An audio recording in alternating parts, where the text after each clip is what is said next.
నమస్తే. Cockroach Janata party ఇచ్చినటువంటి పిలుపు మేరకు వందలాదిగా వేలాదిగా ఢిల్లీ వేదికగా చేపట్టినటువంటి నిరసన ప్రధాని నరేంద్ర మోదీకి అర్ధరాత్రి అయినా కానీ నిద్ర పట్టకుండా చేసింది. దానికి ఉదాహరణే అర్ధరాత్రి ఒక వీడియోని పోస్ట్ చేయడం. ఇది ఒక సంచలనంగా మారిపోయింది.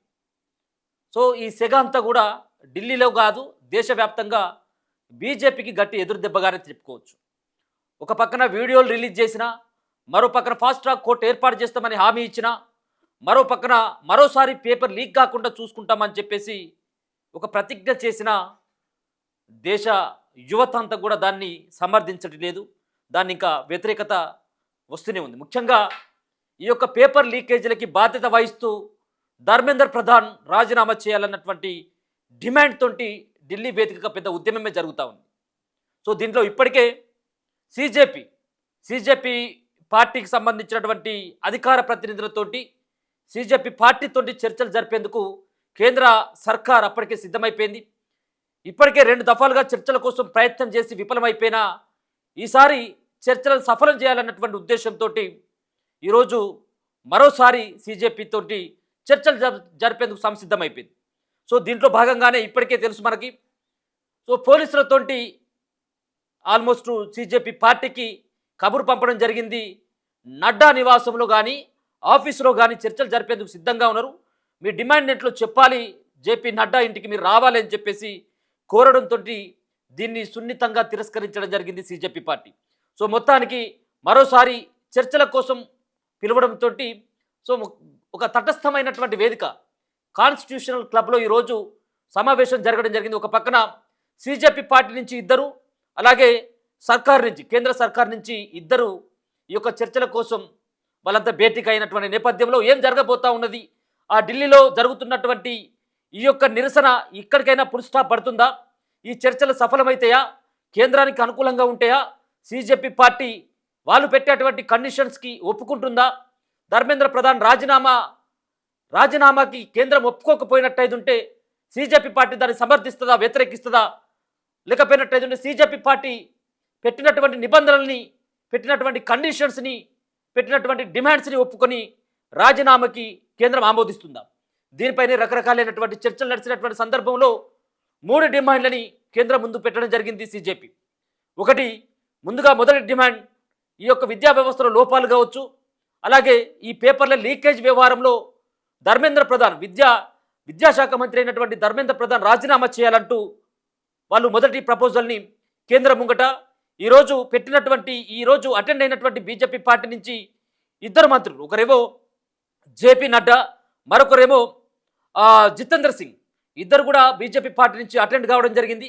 మరో పక్కన సిజేపీ పార్టీ నుంచి ఇద్దరు, ఒకరేమో సౌరవ్ దాస్, ఇంకోరేమో అశుతోష్ రాంకా, వీళ్ళిద్దరు కూడా సిజేపీ పార్టీ నుంచి అటెండ్ కావడం జరిగింది.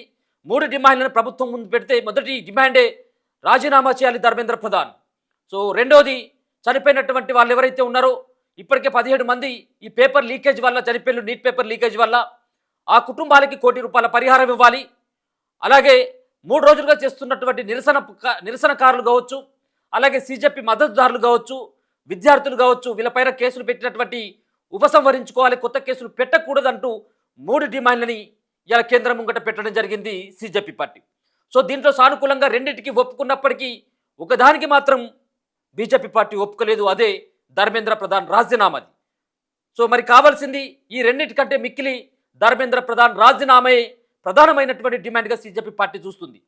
కాబట్టి ధర్మేంద్ర ప్రధాన్ విషయంలో మరోసారి చర్చలు జరిపాల్సినటువంటి అవసరం ఉంది, మరొకసారి భేటీ కావాల్సినటువంటి అవసరం ఉంది. కాబట్టి రేపు మరోసారి కూర్చుందాం, మీరు పెట్టినటువంటి ఈ 2 డిమాండ్లకు మేము ఒప్పుకుంటున్నామని చెప్పేసి సుముఖంగానే కేంద్రం నుంచి అటెండ్ అయినటువంటి, బీజేపీ పార్టీ నుంచి అటెండ్ అయినటువంటి జితేంద్ర సింగ్, జేపీ నడ్డా సిజేపీకి హామీ ఇవ్వడం జరిగింది.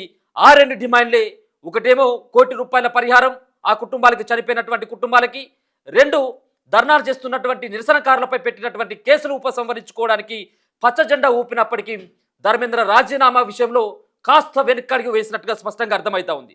మరి రేపు తీసుకున్నటువంటి నిర్ణయంలో ధర్మేంద్ర ప్రధాన్ రాజీనామా చేస్తాడా, ధర్మేంద్ర ప్రధాన్ని క్యాబినెట్ నుంచి ఏమైనా బర్తరఫ్ చేస్తుందా బీజేపీ అంటే అది 1,00,000 ప్రశ్నలతో కూడుకున్నటువంటి అంశంగా చెప్పుకోవచ్చు.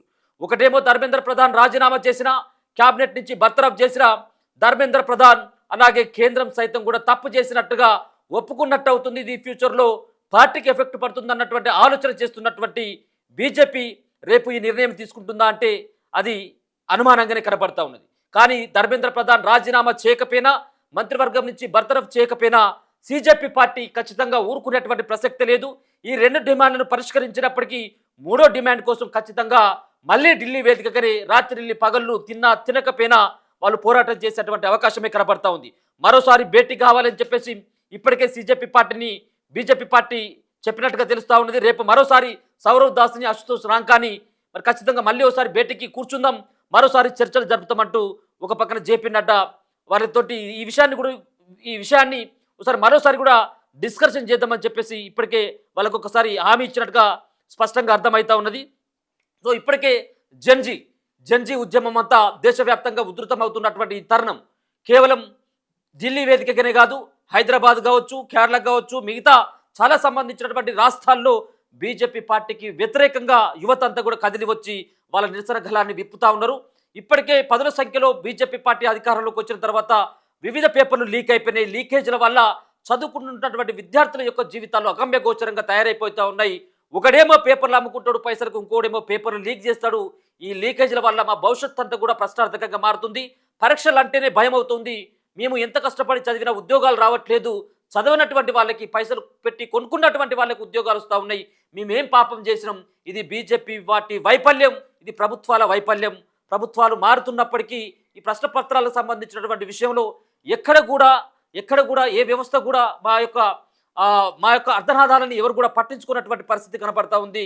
కాబట్టి ఈ ఉద్యమాన్ని ఇప్పటికే ఆపినట్టు అయితే ఖచ్చితంగా ఇది మరో రకంగా వెళ్ళేటువంటి అవకాశం ఉంటుంది. కాబట్టి ధర్మేంద్ర ప్రధాన్ రాజీనామా అనేటువంటి అంశంపైనే ప్రధానంగా ఈ యొక్క సీజేపీ పార్టీ అక్కడ ధర్నా అనేది ఆధారపడింది. ఒకవేళ రేపు తీసుకున్నటువంటి నిర్ణయం ఈ మూడు డిమాండ్లు పెట్టినటువంటి నేపథ్యంలో రెండు డిమాండ్లకి కేంద్రం సానుకూలంగా స్పందించినప్పటికీ మూడో డిమాండ్ పైనే ప్రధానంగా సీజేపీ పార్టీ డిమాండ్ చేస్తూ ఉంది ధర్మేంద్ర ప్రధాన్ రాజీనామా అనేది. సో ఒకసారి అయితే వాళ్ళైతే భేటీ కావడం జరిగింది. 2 రోజుల నుంచి ఈ భేటీ కోసం ఈ చర్చల కోసం కేంద్రం నుంచి జేపీ నడ్డా ఆహ్వానించినప్పటికీ సీజేపీ పార్టీ నుంచి సౌరవ్ దాస్ కానీ, అశుతోష్ రాంకా కానీ, ఇక్కడ సీజేపీ పార్టీ నుంచి అధికార ప్రతినిధులు ఎవరు కూడా అటెండ్ కాలేదు. తటస్థ వేదిక ఏర్పాటు చేస్తేనే వస్తామంటూ. సో ఈరోజు కాన్స్టిట్యూషన్ క్లబ్లో ఈరోజు భేటీ జరగడం జరిగింది. మరోసారి రేపు చర్చకు వచ్చేటువంటి అవకాశం కనబడతా ఉంది. ధర్మేంద్ర ప్రధాన్ రాజీనామాకు సంబంధించినటువంటి విషయంలో, ₹1 కోటి పరిహారం విషయంలో, అలాగే పెట్టినటువంటి కేసులని ఉపసంహరించుకోవడంలో కేంద్రం నుంచి సానుకూలంగా స్పందన వచ్చినప్పటికీ ధర్మేంద్ర ప్రధాన్ సంబంధించినటువంటి రాజీనామా విషయంలో రేపు ఎలాంటి నిర్ణయం రాబోతుందనేది ఇప్పుడు ఒక ఉత్కంఠమైనటువంటి పరిస్థితి కనబడుతుంది. చూస్తూనే ఉండండి మన తొలి వెలుగు.